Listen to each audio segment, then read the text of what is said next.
Welcome to the Arlington Street Church podcast. Founded in 1729, Arlington Street continues today as a gathering place for progressive people of faith in the greater Boston area and beyond. We are located at the corner of Arlington and Boylston Streets, across from the Public Garden in Boston, Massachusetts. Please visit ascboston.org for more information about this historic Unitarian Universalist congregation. Arlington Street Church, gathered in love and service for justice and peace. I am a pure half-breed, 50% Irish on my mother's side and 50% Italian on my father's side. My sister and I, plus our first cousins, all called our Irish grandmother Nana.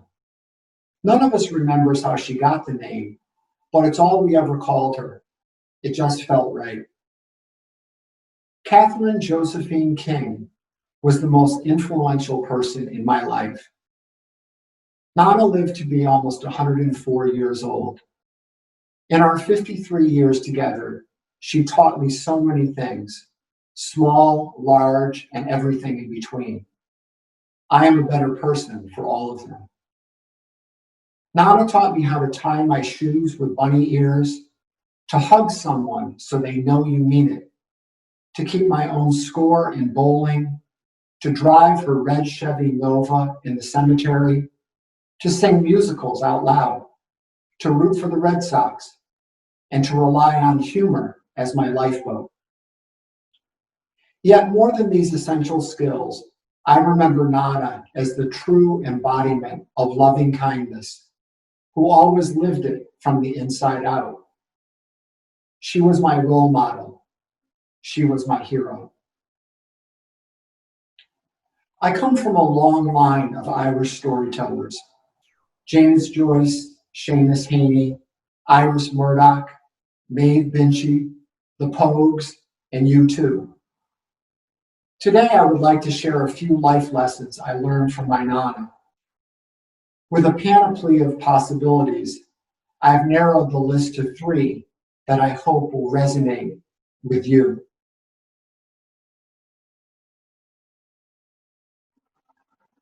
Lesson 1, make your bed.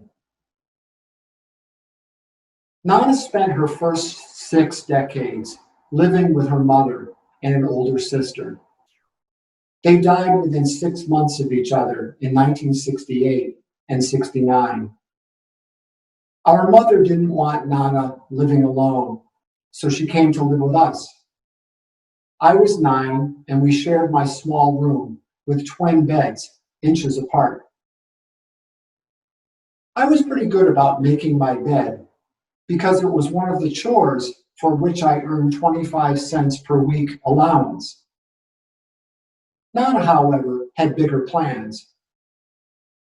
Making your bed is the most important way to start your day, she'd tell me.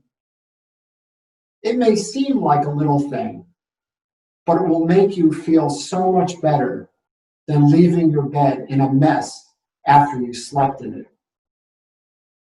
Making your bed will help you to face whatever the day brings. I did what I was told, but as a 4th grader, what kinds of challenges did I really have? I think Admiral William H. McRaven was channeling Nana's wisdom in his 2014 commencement address at the University of Texas at Austin. He said, "If you make your bed every morning, you will have accomplished the first task of the day. It will give you a small sense of pride, and it will encourage you to do another task, and another, and another. By the end of the day, that one task completed will have turned into many tasks completed." Making your bed will also reinforce the fact that little things in life matter. If you can't do the little things right, you will never be able to do the big things right. And if by chance you have a miserable day, You will come home to a bed that is made, that you made, and a made bed gives you encouragement that tomorrow will be better. So, if you want to change the world, start off by making your bed.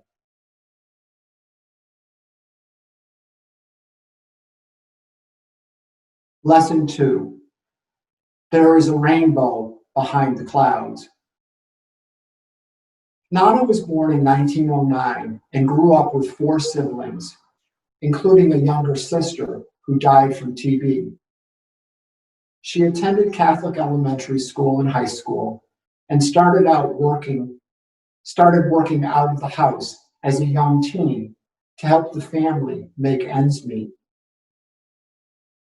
Nana sometimes managed to scrape together pin money to buy fabric, sew a pretty dress, and go dancing, her single greatest passion.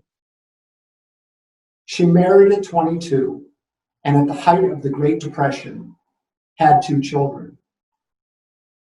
By the time she was 30, she had thrown my grandfather out of the house for drinking too much, abusing her, and having the children witness this abuse.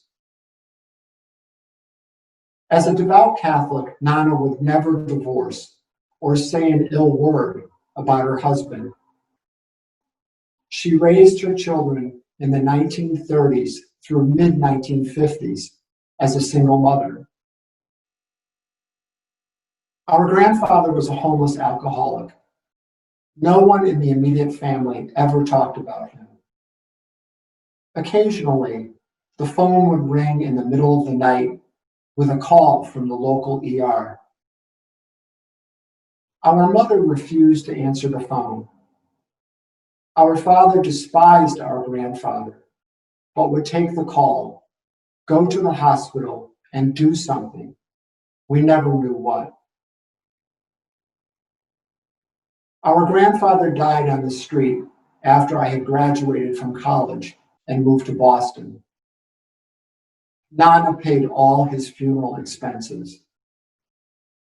She asked our mother to have him buried in the family plot next to our father. Our mother was beside herself, but granted Nana's wish because of her devotion to her own mother. After I grew up and had started a family of my own, I talked with Nana about this dark part of her life story. She told me without judgment. Leo was a troubled soul, and I forgave him long ago. The Lord works in mysterious ways. We can't understand them sometimes, but we can learn to accept them. Her faith was not part of my theology, but I have always revered Nana for being the consummate source of grace. It has been woven into the fabric of my personal journey. Here is one story that illuminates this life lesson. On the morning of September 4th, 1988, I woke up to lightning bolts across the sky, ear-splitting cracks of thunder, and a steady deluge of rain. I was crestfallen. This was not an ordinary day. It was my wedding day. Though my partner and I had carefully planned every detail for an outdoor ceremony, we knew that if the forecast held, we would have to move to Plan B, an indoor ceremony at the same venue. Logically, I knew where we were headed. Emotionally, I was a basket case. I knew immediately what I had to do. I called Nana, who was staying at a nearby hotel with my mother, sister, and her family. Nana, I sobbed uncontrollably. What are we going to do? She replied serenely, it's okay. Do you remember what I told you when you were little and afraid of thunder and lightning? On any other day, I might have, but not on this day. No, I said meekly. I have no idea. It's the angels bowling, she replied joyfully. Every time you hear a loud boom, it means an angel just got a strike. And you know how much we love strikes. I started laughing immediately. This was one of Nana's many gifts. She had taken the weight of the world off my shoulders with a simple story. By the time we arrived at the venue, a couple of hours later, the rain had stopped and the sun had come out. Nana greeted me with her huge trademark hug and said, "You look wonderful, sweetheart. Did you look up in the sky?" I was so preoccupied, I hadn't even glimpsed. She kissed me on the cheek and continued, "There is a rainbow behind the clouds." And there it was, though I never did see the leprechaun or pot of gold.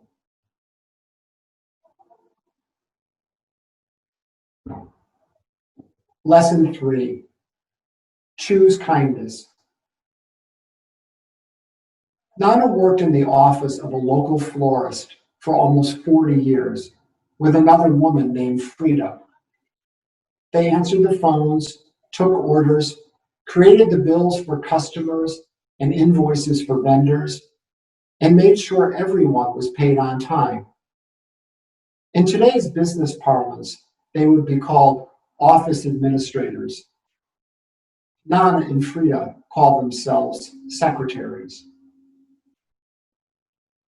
By the time I started high school, Nana had moved out of our house and found a small apartment near where she worked. Some of my fondest memories are from when our parents had to go to a time, a social event for one of the many community organizations our father was involved in. Our parents would drop my sister and me off at Nana's work. We would drive to Nana's, make dinner and ice cream sodas, stay up late watching TV, and while cuddling in our pajamas, beg Nana to tell us a clown, stories woven from nothing. I have no memory of their content, but I deeply remember my overwhelming feelings of love, joy, and safety. Nana remained very active until her late 80s. She drove her neighbors to church on Saturday afternoons and bingo on Wednesday nights, played in an all-female duck-pin bowling league, saw her beloved Red Sox break the curse and win 2 more world championships. When Nana was 92, she visited our uncle and suffered a never diagnosed neurological event. This led to a hospitalization, ill-fated respite with our mother, and over-medication with opioids that were killing her. Rescuing Nana from that horrible doctor, seeing her committed to a detox ward, and visiting her there are some of the most scarring experiences of my life. When Nana emerged from detox, she moved into a skilled nursing home. She threw herself into all the activities, made friends with fellow residents and staff alike, was named homecoming queen many times over, and represented the facility on the governor's council. I typically visited Nana on Sundays after my morning soccer games. We would take a long drive without a destination, end up at a restaurant or drive-in, and finish our meal with ice cream and hot fudge. She always asked for the maraschino cherry and whipped cream. Nana's shared room was at one end of the building, two long corridors and a short corridor from the main entrance. Every time we walked in later wheelchair down the hall, Nana would stop and say hello to everyone, offering them some kind words.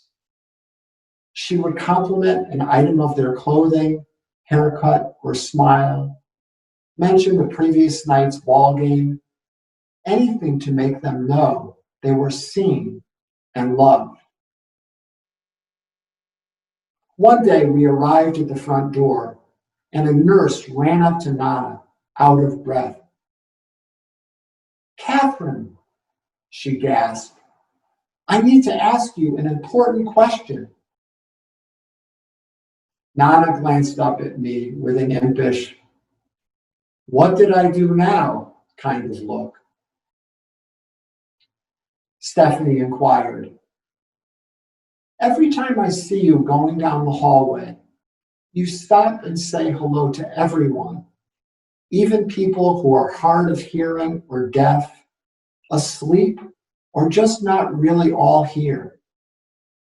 You always give the women a kiss on the cheek, and you always give the men a kiss on the lips. Why do you do that?" "Oh dear, that's an easy one," Nana replied with a coquettish blush. "I kiss the women on the cheek so they know someone loves them.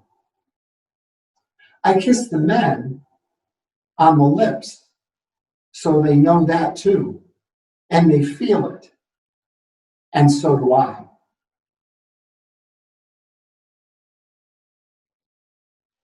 My dear spiritual companions, all of us have people who have influenced and continue to shape our lives.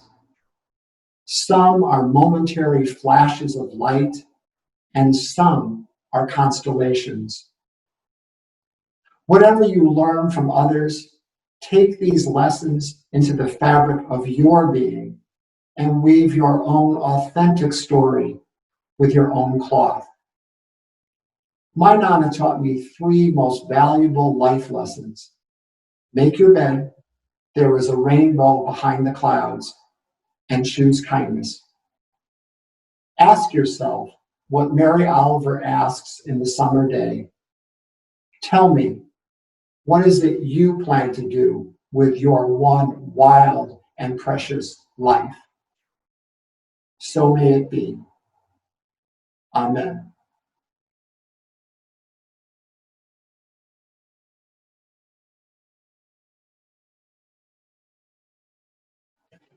Please put your hands on either side of your Hollywood square and feel the virtual love of all gathered here today.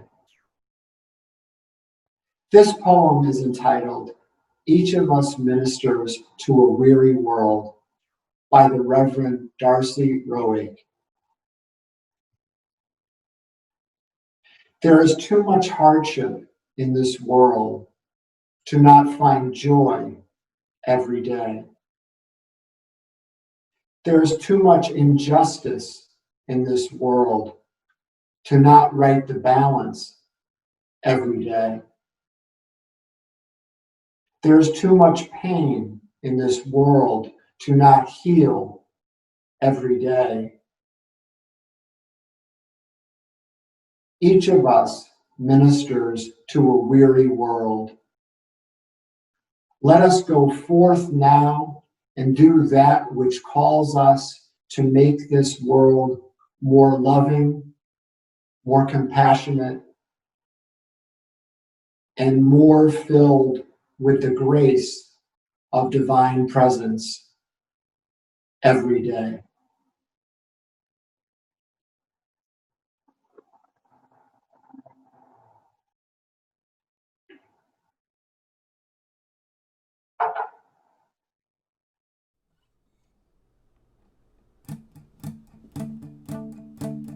Where you go, Where you go, I will go, beloved. Where you go, I will go. Where you go, I will go, beloved. Where you go, I will go. For your people are my people. Your people are mine. Your people are my people. You're divine, my divine. Where you go, I will go, beloved. Where you go, I will go. Where you go, I will go, beloved. Where you go, I will go. For your people are my people. Your people are mine. Your people are my people. You're divine, my divine.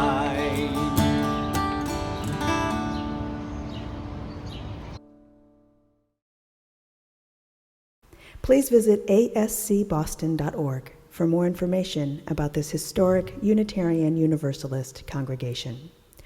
Arlington Street Church, gathered in love and service for justice and peace.